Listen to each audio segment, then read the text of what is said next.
ஆகமம் ஆகமம் இல்லாத திருக்கோயில்களை முடிவு செய்கின்ற பொறுப்பு உங்களிடம் இருக்கின்றது.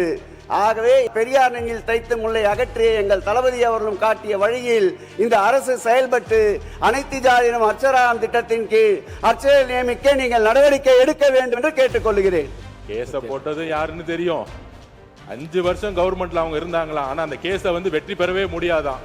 உறுதியாக நாங்கள் கேஸில் வெற்றி பெற்று இந்த திட்டத்தை பெரியார் வழியில் செயல்படுத்துவோம். அதை நாங்க பதிவு பண்றோம். அதுல குறிப்பா அண்ணன் சேகர் பாபுன்னு பெரியார் பேர் உச்சரிக்கவே கூடாது.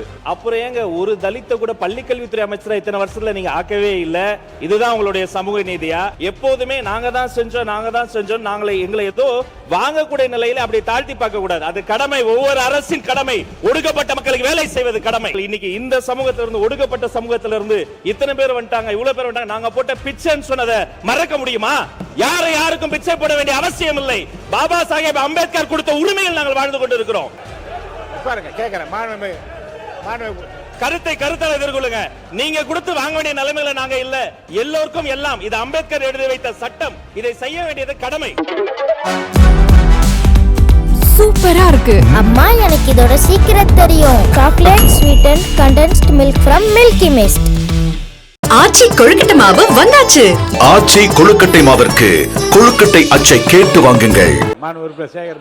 மாண்புமிகு பேரவைத் தலைவர் அவர்களே, சுருக்கமா தான் அனைத்து ஜாதியினர் அர்ச்சகராம் திட்டத்தில் இந்த ஆட்சி பொறுப்பேற்றவுடன் 32 பேர்களை அந்த திட்டத்தின் கீழ் மாண்புமிகு முதலமைச்சர் அவர்கள் நீதிமன்றத்திற்கு சென்று தடை வாங்குகிறார்கள் என்ற கருத்தை அறிந்து ஞாயிற்றுக்கிழமை அன்று அந்த திட்டத்தை நிறைவேற்றி திங்கட்கிழமை நீதிமன்றத்துக்கு செல்வதையே தடுத்த முதல்வர் எங்கள் முதல்வர்.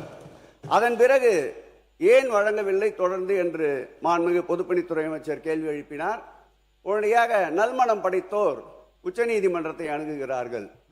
ஆகம கமிட்டி அதற்கு தீர்ப்பு சொல்லி எந்தெந்த திருக்கோயில்கள் ஆகமத்திற்குள் வருகிறது, எந்தெந்த திருக்கோயில்கள் ஆகமத்திற்கு வெளியே இருக்கிறது என்று முடிவு தெரிந்த பிறகுதான் அந்த அனைத்து ஜாதி அர்ச்சகர் திட்டத்தின் கீழ் அர்ச்சகர் நியமிக்க வேண்டும் என்று ஒரு தீர்ப்பு வருகிறது.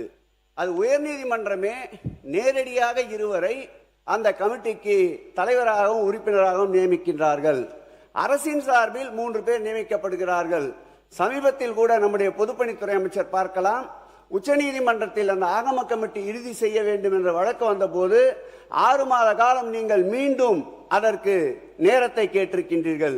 நான் கேட்டுக்கொள்வதெல்லாம் அதற்காக உச்சநீதிமன்றத்திலே தனியாக ஜீவோ போட்டு 3 மூத்த வழக்கறிஞரை நியமித்து அந்த சட்ட போராட்டத்தை ஆட்சி இருந்த வரையில் நடத்தினோம்.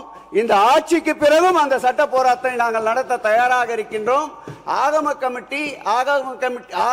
ஆகமம் இல்லாத திருக்கோயில்களை முடிவு செய்கின்ற பொறுப்பு உங்களிடம் இருக்கின்றது. ஆகவே எங்கள் தலைவர் கலைஞர் அவர்களும் பெரியார் நெஞ்சில் தைத்த முல்லை அகற்றிய எங்கள் தளபதி அவர்களும் காட்டிய வழியில் இந்த அரசு செயல்பட்டு அனைத்து ஜாதியினம் அர்ச்சகராம் திட்டத்தின் கீழ் அர்ச்சகர் நியமிக்க நீங்கள் நடவடிக்கை எடுக்க வேண்டும் என்று கேட்டுக்கொள்கிறேன். பொதுப்பணித்துறை அமைச்சர், பேரவைத் தலைவர்களே, இப்பொழுது மக்களுக்கு புரிஞ்சிருக்கும் என்ன அரசியல்னு. ஜிஓ பாஸ் பண்ணாங்க, அனைத்து ஜாதி அர்ச்சகர்களாக விழா நடத்தினாங்க, 32 பேருக்கு அப்பாயின்மெண்ட் ஆர்டர் கொடுத்துட்டு கேஸ போட்டது யாருன்னு தெரியும். 5 வருஷம் கவர்மெண்ட்ல அவங்க இருந்தாங்களா, ஆனா அந்த கேஸை வெற்றி பெறவே முடியாதான். இப்ப நம்மள பார்த்து கேஸ நடத்தி இந்த திட்டத்தை செயல்படுத்துங்கன்னு சொல்றாங்க. உறுதியாக நாங்கள் கேஸில் வெற்றி பெற்று இந்த திட்டத்தை பெரியார் வழியில் செயல்படுத்துவோம். அதை நாங்க பதிவு பண்றோம். இதில் உள்ள அரசியல் என்னன்னா, சில மதவாதிகளுடைய அழுத்தத்தினால் கேஸ போட வச்சு இவங்களே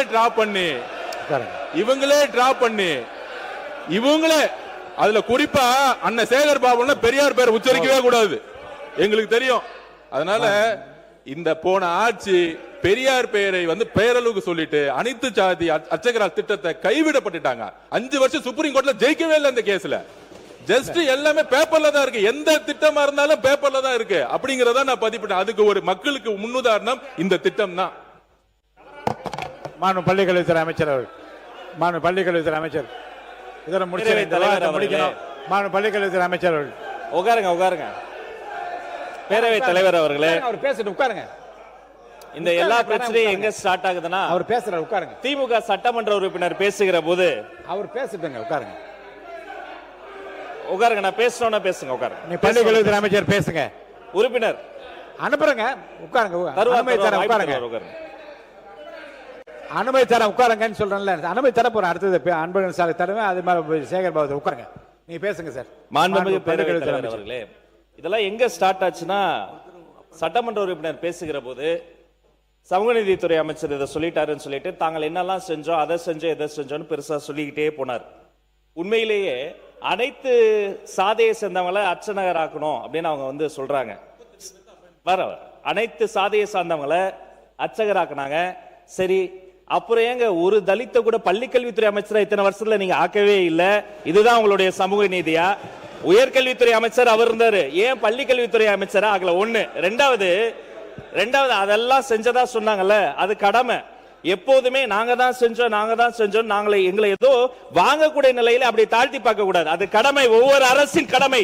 ஒடுக்கப்பட்ட மக்களுக்கு வேலை செய்வது கடமை. 3, இவ்வளவும் சொன்னீங்களே, அதே கட்சியில இருந்து எத்தனையோ மூத்த உறுப்பினர்கள் இன்னைக்கு இந்த சமூகத்தில இருந்து, ஒடுக்கப்பட்ட சமூகத்தில இருந்து இத்தனை பேர் வந்துட்டாங்க, இவ்வளவு பேர் வந்துட்டாங்க. நாங்க போட்ட பிச்சைன்னு சொன்னதை மறக்க முடியுமா? யாருக்கும் பிச்சை போட வேண்டிய அவசியம் இல்லை. பாபா சாஹேப் அம்பேத்கர் கொடுத்த உரிமையில் நாங்கள் வாழ்ந்து கொண்டிருக்கிறோம். அதனால மதிப்பிற்குரிய உறுப்பினர் பொதுக்கூட்டத்தில் பேசுவதை போல பேசுகிறாரு, இவரை சொல்லாதீங்க, அவரை சொல்லுங்க. கருத்தை எதிர்கொள்ளுங்க. நீங்க கொடுத்து வாங்க வேண்டிய நிலைமையில நாங்க இல்ல. எல்லோருக்கும் எல்லாம். இது அம்பேத்கர் எழுதி வைத்த சட்டம். இதை செய்ய வேண்டியது கடமை. சமூக நீதித்துறை அமைச்சர் சொல்லுங்க. மாண்புமிகு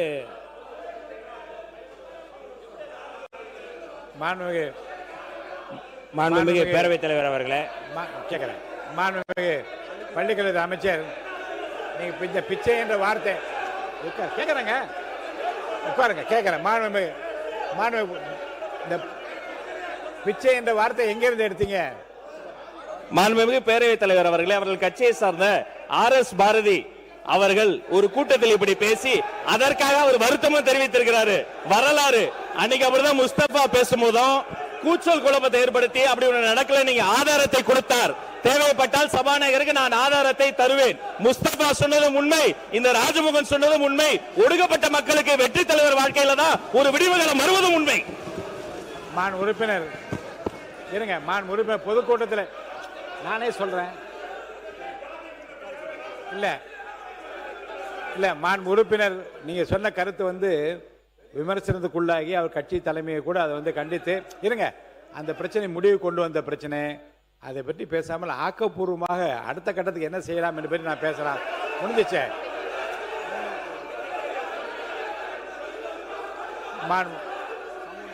மாண்பு சமூக நீதித்துறை அமைச்சர் என்ன சொல்றீங்க?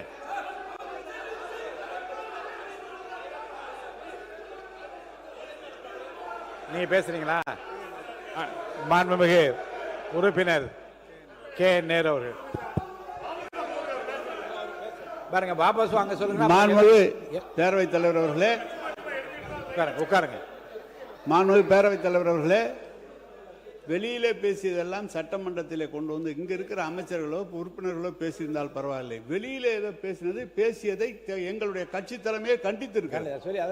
இல்ல நான் கட்சி தலைமையை கண்டிருக்கேன். அதை கொண்டு வந்து கொடுத்து எங்களுக்கு இங்க இருக்க எந்த ஜாதி பாகுபாடும் யாரும் பார்ப்பதில்லை. நீங்க ஜாதி பிரச்சனையை கொண்டு வந்து விடாதீர்கள். அதான் முக்கியம். அமைச்சர் வந்து ஜாதி பிரச்சனையை கொண்டு வந்து விட்டு விடாதீர்கள். அதான் விஷயம். பேரவை சேர்ந்த முறை நான் அதை சொல்லிவிட்டேன். வெளியிலே பேசுகிற பேச்சுக்கு ஏற்கனவே மாண்புமிகு உட்காருங்க. இருங்க. ஒரு இல்லை, மேற்கொண்டு இந்த பிரச்சனை வந்து